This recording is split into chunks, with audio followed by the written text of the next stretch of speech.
My name is Mara Fraser. I'm 35. On the morning I promised to choose love in front of everyone who mattered, my phone buzzed with a message from my mother. Don't expect anyone to show. Best of luck, no punctuation, no explanation, just a clean cut. The bridal suite smelled of eucalyptus. Tessa pinned my veil while laughter seeped through the wall. Cal's laugh. In less than an hour, he'd be my husband. He didn't know my family had decided to vanish. They'd never said it outright, not to him. Just little slashes, scrappy, not a strategic match. Smiles that hardened the moment we were alone. I kept believing love could outlast their performance. Music rose. I walked the aisle and tried not to scan the front row. I failed. The seats marked reserved stayed empty. No parents, no sister, not even a text with a lie. Then Cal turned, and his eyes held mine like a vow that didn't need witnesses. We spoke promises into the hush. We kissed. Our friends cheered hard enough to cover what my family refused to see. At the reception, joy did what it always does. It got loud. Cal's parents danced. Nobody asked why my side was missing. I let them assume weather, flights, fate. I slipped onto the patio for air. The sky was a stern blue. My phone lit again. My cousin's post. Maui, a perfect beach. My parents, my sister, my aunts, arms linked, grinning. The caption read, "Finally together. Love wins. #family forever." For one sharp minute, it hurt. Then it cooled into clarity. I locked the screen, went back inside, kissed Cal's cheek, and kept dancing, already deciding what I would stop paying for. Monday, I walked into Fraser Holdings and did what I'd always done. Kept the machine running. For 10 years I'd held the keys, contracts, payroll, taxes, the passwords no one else learned. By noon, my withdrawal from the entity was filed. By late afternoon, the corporate cards under my authority went dead. Travel, fuel, incidentals, the lake house account, Sloan's stipend she called temporary. No speeches. I just closed the ledger. The family chat erupted. Grant, reverse it, now! Sloan, you're destroying us. I turned my phone over and ate leftover cake with Cal. A week later, 6:50 a.m., pounding. My father stood outside, already mid-accusation. You humiliated me, he said.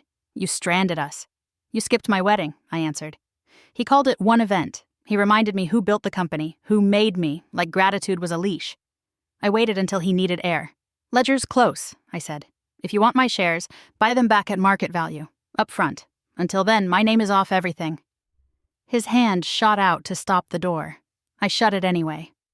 That night, his law firm sent a glossy offer. Partnership reintegration proposal. Buried inside, a clause about cutting non-beneficial personal affiliations. Cal, without the courtesy of a name. 2 nights later, Rain brought my mother to my doorstep. Be the adult, she whispered. I already was, I said. When she hinted my husband didn't fit our future, something inside me clicked shut. You don't exist in mine. She left. The next morning, the subject line arrived. Intent to sue for breach of fiduciary duty. I forwarded it to Lena and steadied for what came next.